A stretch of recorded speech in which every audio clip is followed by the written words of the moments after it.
Hey folks, can you hear me? Yeah, if you can, please let me know in the StreamYard chat. Um,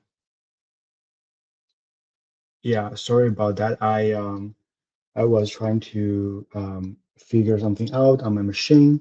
It seems that my camera and my connection isn't the best right now, but yeah, I will.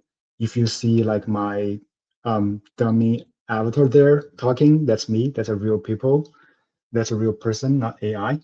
And yeah, that's great. And we'll start with the slides and then the demo. But unless there's unless like my network is getting better, I probably just keep my camera off for this time. So hi everyone, my name is Joe. I'm a developer advocate at Dragonfly. And in case you don't know me, I have plenty of videos on our website already. It's just like this time I don't have my camera, but in the past I do have, and we've covered a bunch of different topics before.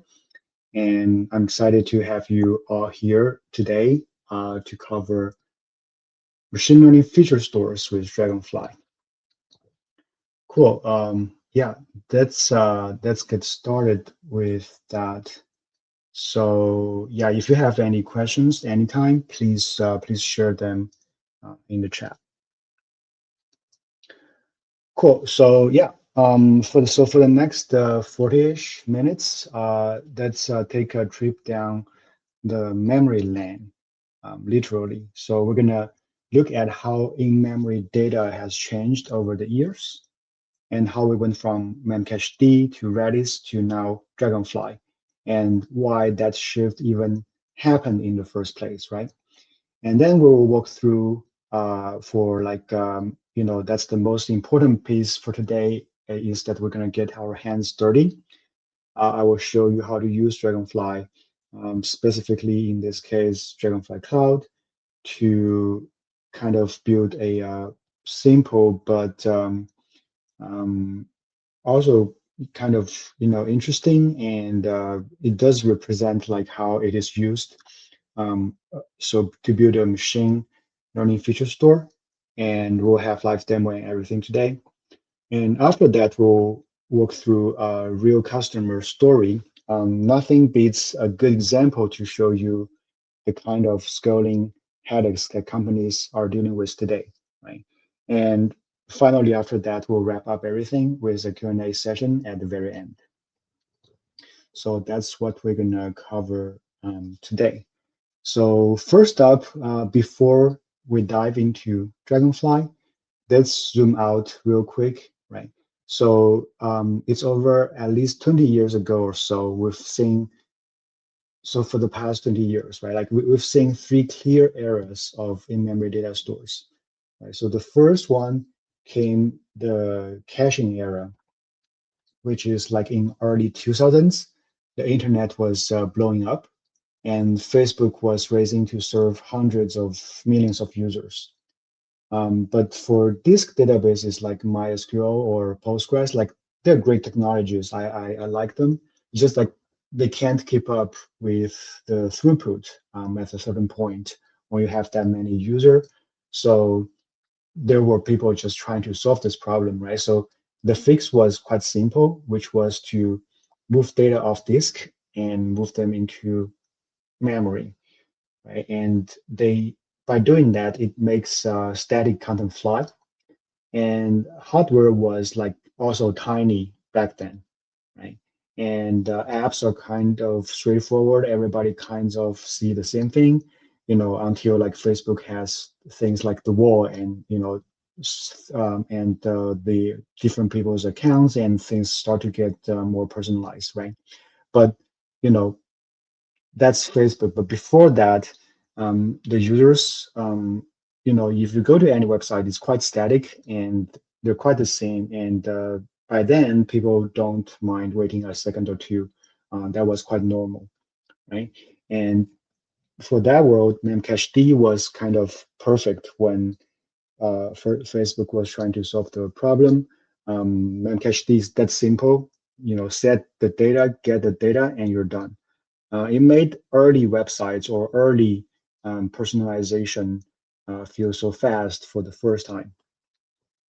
So that's like the caching era. And moving up, so we move into the stateless app era where Redis enters the picture, right?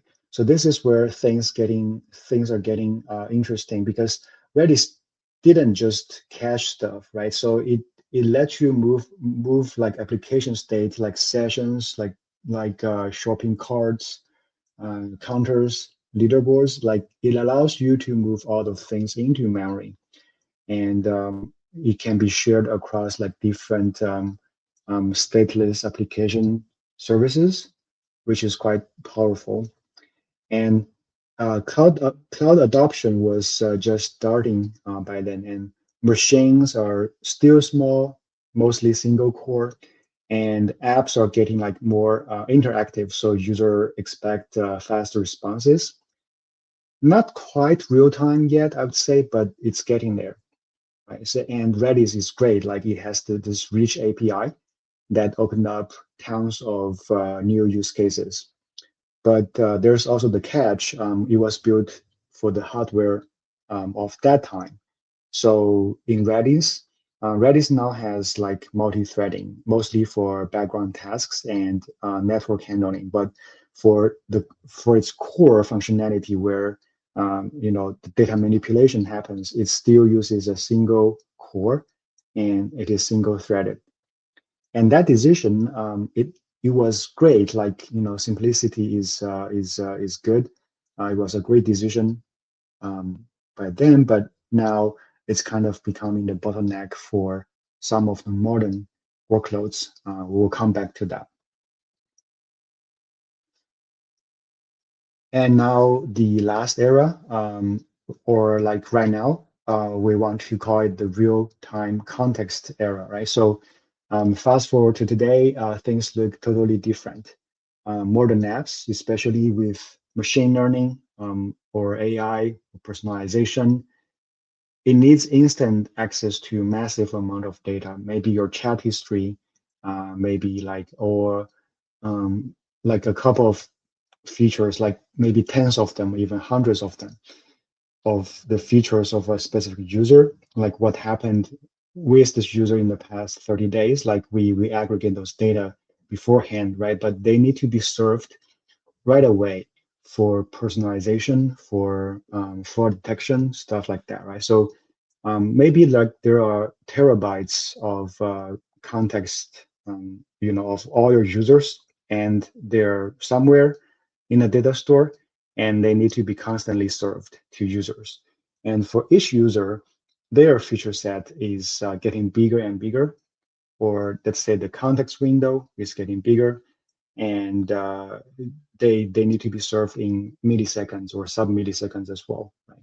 And the hardware today we have dozens or even hundreds of CPU cores, and we have plenty of power to handle this, right? And apps are also like hyper dynamic right now, and yeah, every user sees something different, and they expect everything is instant without like any waiting time, and yeah, that's just kind of like the norm, right? And this is where the old stack, especially some legacy technologies, they start to crack right now. So that's exactly the reason why the team here at Dragonfly built Dragonfly. Right? So Dragonfly is a Redis compatible multi-threaded in-memory data store. So we use the same protocol, we use the same commands. It's just that the underneath the architecture is much more advanced, and it's not a fork. So unlike Volkey, Dragonfly is not a fork of Redis. So it's built from the ground up. It has a brand new architecture, It's just designed to have the same API and protocol, but it's not a fork. And the project was launched in early 2022, and now we have uh, just a little bit short, but because GitHub does that roundup thing. So if you get onto GitHub right now and search for Dragonfly DB, you can see that we're at 30K stars on GitHub as well. We have a great community, and there are a lot of companies right now using Dragonfly, either using like the open source or the community edition, and some of them are on Dragonfly Cloud as well. So Dragonfly Cloud, it's our fully managed service, and it's very scalable and it's enterprise ready. But it's using the same Dragonfly code on GitHub, so there's no hidden enterprise feature, um, maybe except for Dragonfly Swarm. But other than that, the community edition is what we use. So we solve the hosting problem, and make all the DevOps, like version upgrades and everything, uh, even better, even better experience with Dragonfly Cloud. But we do use the same code that Dragonfly has on GitHub. Cool. And here are some numbers. We've compared Dragonfly with Redis on this AWS C6GN 16x large machine. I think that's 64 core, if I remember properly, either 32 or 64 cores. And we were able to deliver 25 times more throughput. This comparison, we are running one Dragonfly instance and one Redis instance on that same machine, right? So yeah, it is a single binary. So we run both Redis and Dragonfly as a single binary on the machine, and this is what we got, right? I've also heard like people arguing that, oh, because Dragonfly is like mostly single-threaded for command execution, so you need to deploy a Redis cluster in order to achieve like something similar. That's true. You can probably do that, but remember, this is a single machine. Personally, I don't quite agree running a distributed system on a single machine. Why would you do that, right? To scale, that's not how things should be scaled. I think your software should be strong, or like um, having like a good architecture, good enough architecture to utilize whatever machine you have. And going beyond that, we do clustering, we do like sharding, right? Yeah, that's one of the design, very major design principles we have. So yeah, you take that one piece of, thank you, Steve, for the question. You take that one piece of binary and you put it on a beefy machine, and you get it. That will just work out of the box. And yeah, and going beyond this, if you have like over terabytes in memory data, we can do sharding or clustering as well. So that's one example. Another one is we compared. We do a lot of benchmarks to make sure that Dragonfly is always competitive in different ways compared with Redis or Voki or any other similar systems, right? So in this particular case, we compared memory efficiency as well. As you can see on the left side, we try to store like around 200 million string items on the same machine. And as you can see, Dragonfly uses a lot less memory. And Dragonfly was able to handle all those to be precise, 198 million items, whereas for Redis, we were only able to get 177 million. Yeah, it's the same. It's the same data set, same command. At least in terms of the length of the strings. But yeah, Dragonfly was able to store more, and even that we're using less memory as well. A very similar story for sorted set. So Dragonfly has a B plus tree based sorted set implementation compared with Redis or Voki, which is based on a skip list. Both great data structures, but we find that B plus tree will have like a much lower overhead per entry. That's why if we store the same amount of sorted set entries, Dragonfly also again uses less memory. Cool. So yeah, that's basically like my brief introduction in terms of the history of the in-memory data stores and why Dragonfly was built, right? So now let's see a demo because today it's about feature store, right? So let me give you folks a little bit of introduction for that. So a feature store is a storage system that's being used by machine learning systems, right? And normally it's divided into two categories, like the offline store and the online store. And there are also like great frameworks or platforms, I should say, that handles that for you, like things like Feast. Feast is a feature store platform written in Python. It supports plenty of um, options for your offline store and online store, right? So for offline store, you're expecting some storage system like a OLAP database, like maybe ClickHouse, maybe Postgres, maybe DuckDB, that stores all your historical data, right? And that can be used for training. You can always like trace back, right? And or you can do like aggregations, right? Just out of those data for example for user behaviors, right? And then on the online store side of things, you need a system that can basically serve those features really fast. So let's say I'm asking for this user Joe, what his past activities look like, or stuff like that, right? So maybe it's like it's a map, maybe it's a JSON, but it contains like information of me using a specific product, software product. So basically tracking my behavior, right? So it's like the offline part and the online part. When we talk about Dragonfly in the context of feature store, Dragonfly can be often used as a online store in a feature store system. And yeah, the task or the purpose of that is just that we utilize Dragonfly to serve those features like pre-aggregated or already trained data points, like features for each user, maybe really fast in a with like very high throughput and very low latency.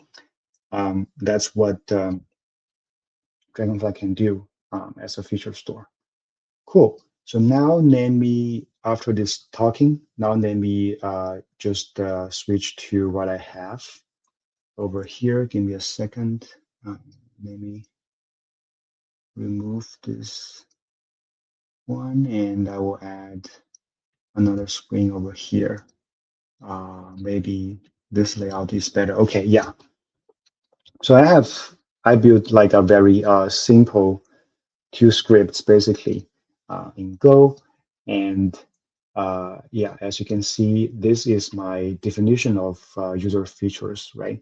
So here I have just 15 fields, including the user ID. So it's not a very big struct or very big object, right? So if you check out my like webinar last time about security master, like I actually did like tens of fields, but you get the idea. So the idea is that this struct or nested, or in this case they're flat field and value, it will just getting it will just be bigger and bigger, right, in the future. you know the next day, maybe your team come to you, your machine learning team come to you, yo, like we need more fields in order to support more functionalities. That's just the nature of it. So this will get like bigger and bigger. Sometimes it's already like very big, uh, but it will getting bigger, right? So, and as I mentioned earlier, if you're using something like Fist, the platform abstracts the way the underneath data store operation. So when you use Fist, you have like a very seamless developer experience, right? But if you're building a feature store like in-house, yeah, basically you need to have like a offline store to aggregate these fields for you, like total spend 30 days, total spend 90 days, right? So it's an aggregation. It's based on a time period. It's like a window, right? But after it's aggregated, you need these values to be stored somewhere, right? Ideally in Dragonfly, so that when you're asking, okay, um, give me this user Joe's features, so that I need to, so once I get those features, I can make a decision. Maybe I run it through a model, to get a result in terms of like what to recommend, right? So this is like only the underneath layer where we care about how to um, store and fetch these features from a performance system, right? So yeah, basically I have this load main function. It takes this user features struct and then loads it to Dragonfly. So I have already done that. Then on the other hand, I have this read um, main function, which just tries to read uh, all the features of a user. So it's using the hgetAll command of Redis or Dragonfly. It's the same for Redis and Dragonfly to retrieve all those fields for a user, right? And this tries to do it, in a highly concurrent manner, and then we see what happens, right? Cool. So with that, let's switch gear to the Dragonfly Cloud console. So as I mentioned earlier, this is Dragonfly Cloud. It's our managed service. Yeah, we simplified everything DevOps, but it's using the same Dragonfly GitHub code that's available for everyone to use for free. And yeah, in the service, you have like um, these places to manage all the necessary resources, like a data store. A data store represents uh, one or more Dragonfly instances. Maybe you want a cluster, maybe you want high availability, right? So, but as a developer, you get like a single access point for the data store, no matter how you configure it. We also have networks because private networks and peering connection are very crucial for in-memory data systems because, yeah, like the Dragonfly is very performant. It's true for Dragonfly and for Redis. So if you expose a public endpoint to the internet, we don't recommend that. Like we do recommend you use the private network because this system runs really fast, and you need to make sure that your data is secure, is only accessible by your server application. So yeah, that's something we recommend. And then you can also manage backups. You can manage your team members and the usage as well. So yeah, it's a very simple UI, but it does contain all the necessary things for you to manage the important resources of Dragonfly. Cool. So now, as you can see, I have this data store ready, right?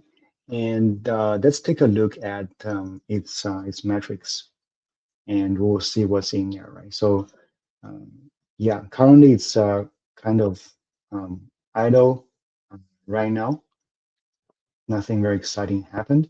As you can see, for the used, yeah, this is a 50 gig data store with enhanced compute tier, right? So if we check the used data, it's around a little bit short. It's a little bit lower than 5 gigs, right? But I can tell you that with this 5 gigs, it's already 10 million user features. So 10 million of this structure is stored as a stored as hashes in Dragonfly, and that just consumes you know um, 4 point something, 4.5 gigabytes, right? So yeah, I would say that's quite impressive. It's 10 million records, and it's only using like 10% of the memory of this data store, of this 50 gig data store. And now nothing very exciting is happening. Right? So yeah, I can prove that to you here as well. So I'm on a AWS machine, and I'm accessing the Dragonfly Cloud Data Store from there. And if I run the dbsize command, you can see we have just a little over 10 million records, right? And we can sample it as well. So let me run a scan and maybe just try one of the hash, which is, a user feature that contains, so this is like a key, sorry, field value, right? So field value within this user's feature set, and there are like 30 of them, so 15 key value pairs, which is this struct, right? Okay, awesome. And then now let's try to run the read script I told you um, folks earlier, right? So I run this binary that I compiled, which is which is this read program that mimics like highly concurrent reads from the Dragonfly feature store, right? So in this command, I'm running like 50 readers in total, and each of the readers is reading 500K random keys out of the 10 million keys that we have, and each of the key contains a feature set that a user has, right? So if I run that, it will take some time, and I'm not here. You see a bunch of logs, but you should know that I'm not logging for every user ID. I'm just logging for those. When I hit like a multi um, like a multiplication of 10,000, I log it just so that we have something on the screen, right? But I don't want to log everything because it will like slow down the readers in this case, right? So while it is reading, let's go back to our dashboard and see if give it a few like 1 or 2 minutes and see if there's anything exciting happening, right? So as you can see, the CPU utilization is growing because we're sending a whole lot of commands um, to this Dragonfly data store. Same for commands per second.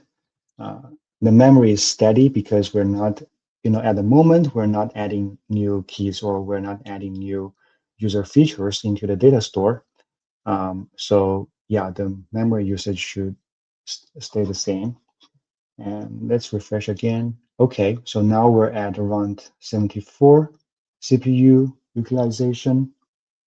And let's see how many commands. We're doing around 100K commands per second right now.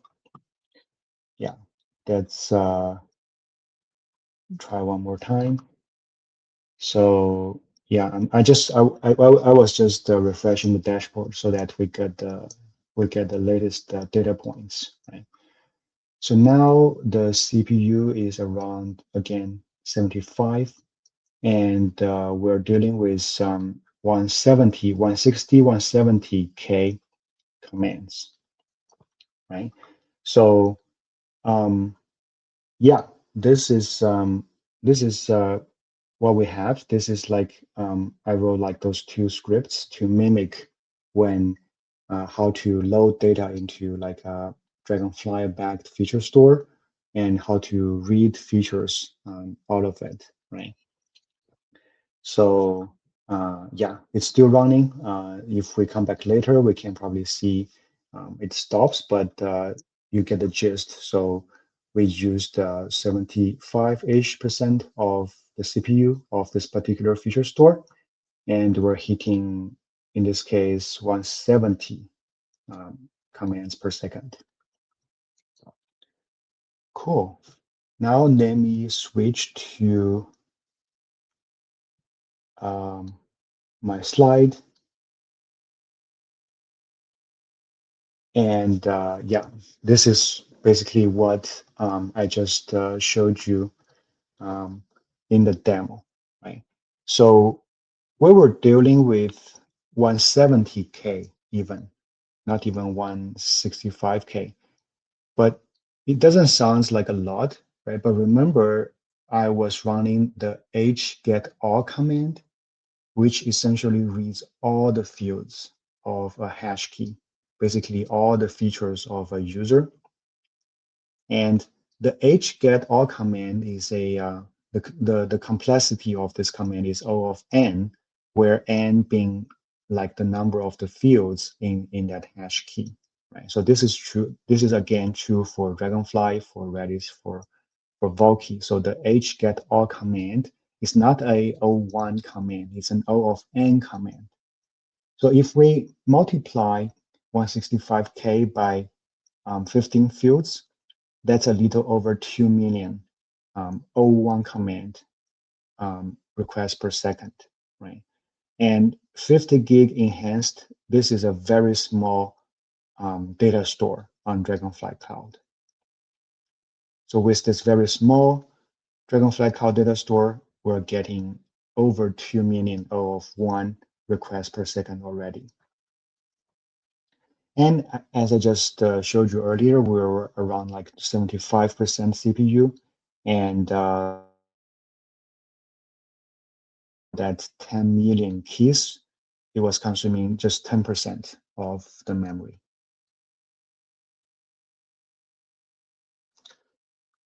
Can you guys still hear me? Yeah, because I saw something really weird on my screen, but I guess we're good. So yeah, and this particular data store, it costs 550 per month in the AWS US East region.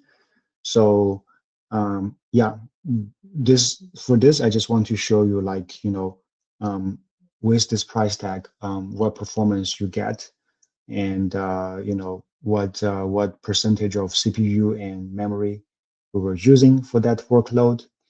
And again, we were at a little bit over 2 million O1 command requests per second, and the machine wasn't even saturated yet. So if you try to configure something similar, from like a Redis compatible service, yeah, I don't have the number here, but you can try to configure something similar and see how much that costs. I think in general, you should see like a much higher number in terms of cost for that. Cool. So this is my demo, what I just showed you. Just to recap again, I showed like no matter if you're building a feature store in-house or if you're using a framework, underneath those systems relies on data structures like hashes, like sorted set a lot in Dragonfly or in Redis and in Volky, right? So when that's the case, why not use the most performant one? So that's the idea. Cool. So you may think it's solid, but do you have like real world examples, right? So yes, so I do have real world example. So let me show you. One of our customers, let me see if I can put myself just a little, okay.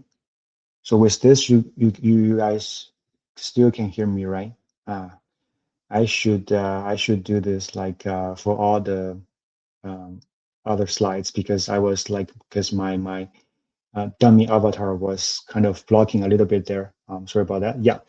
Um, yeah, so Instacart is one of our customers, right? So their use case was exactly what I just showed you, but in a much larger scale, right?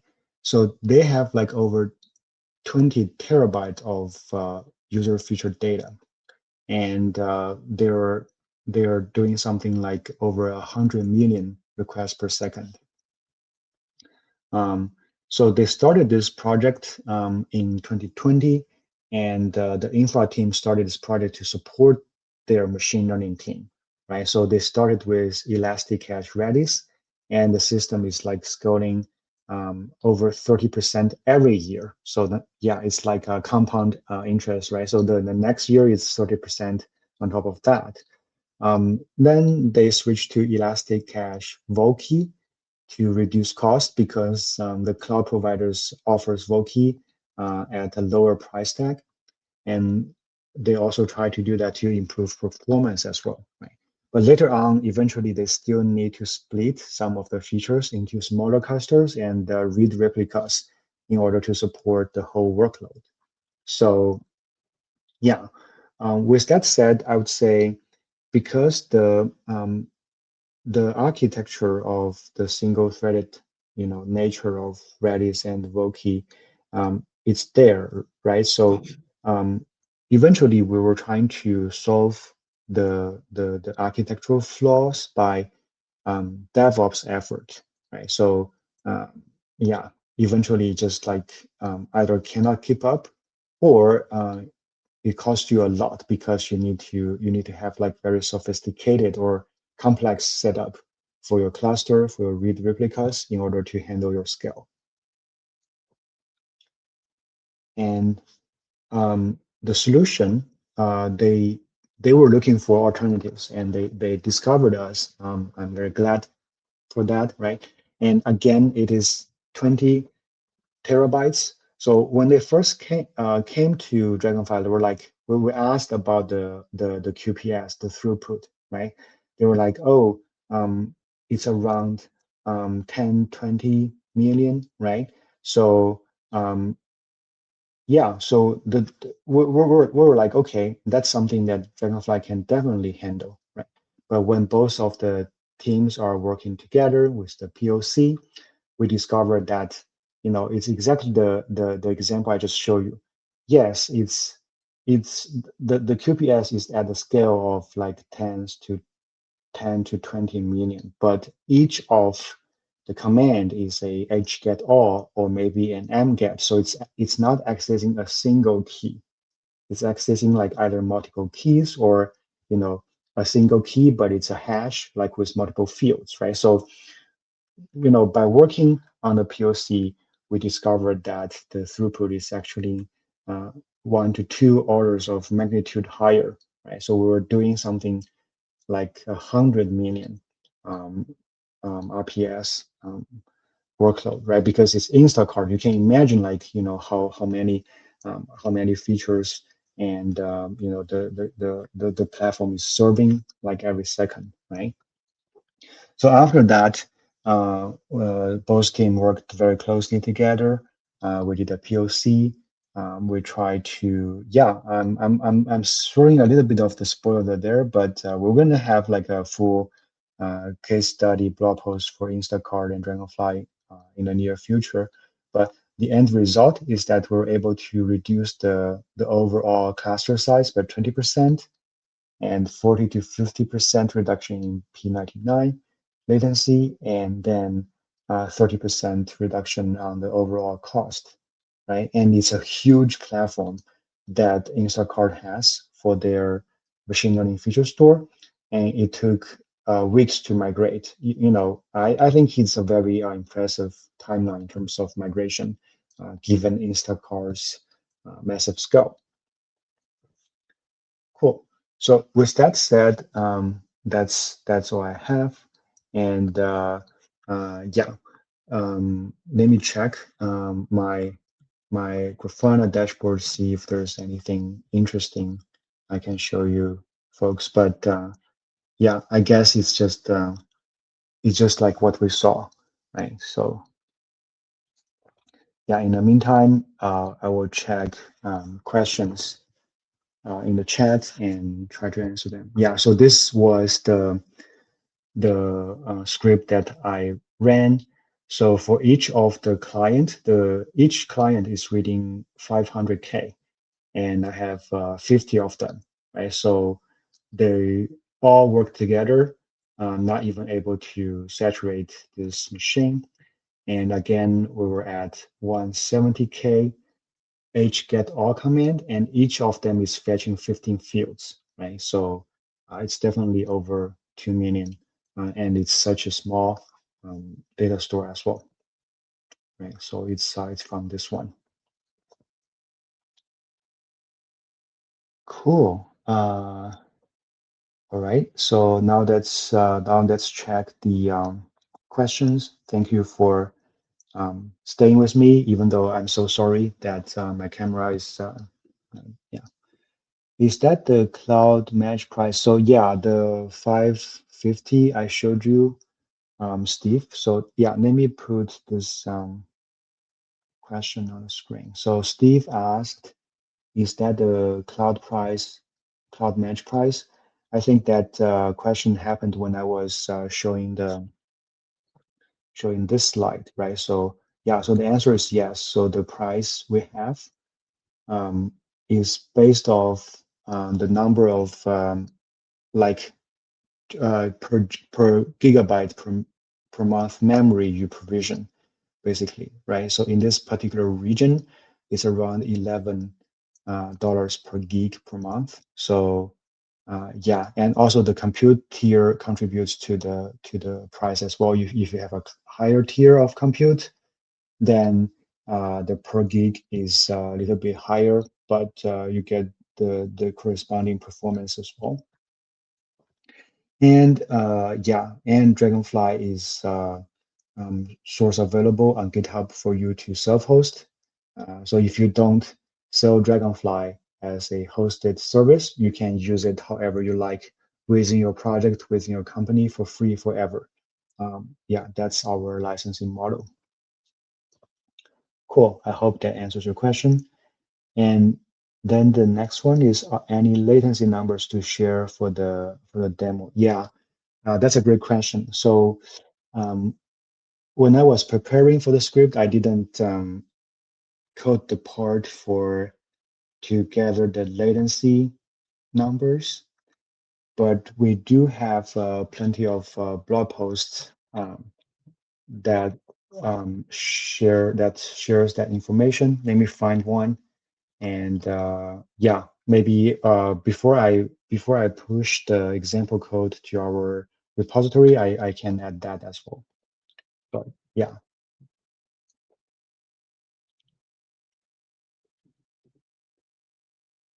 let's see. All right. So, for example, I have this blog post, which is the other day, I think 2 years ago, even. Oh, wow. So I tested Dragonfly, that particular version of Dragonfly, which is an older version, on this newer machine, and I was able to get 6.43 million. For this time, I didn't compare Dragonfly with anything. I only ran Dragonfly. And down here, you can see how I tested it. And then I think he mentions the latency number for P99 somewhere. Uh, yeah, yeah, it's over here. So when we do things like this, we always try to we always we're always as parent as possible. We provide the tools and the commands that you can reproduce. And yeah, if you're interested, you can definitely reproduce these numbers as well. Cool. All right. Yeah, I don't think there's like more questions, but if you do, don't be shy. Yeah, send me a message on LinkedIn or join our community. We have our website, dragonflydb.io. You can find our GitHub, you can find our Discord, and a whole bunch of information that you need, our blog post and documentation as well. And yeah, feel free to give Dragonfly or Dragonfly Cloud a shot if you're solving like critical problems in your infra and you need a good in-memory data storage, right? And if you have questions, feel free to reach out. We're on Discord as well. Thank you everyone for joining. Yeah, let's see if I can really. Okay. Yeah, I think my camera is still not the happiest today, but yeah, thank you so much for joining, and I'll see you around. Have a great one.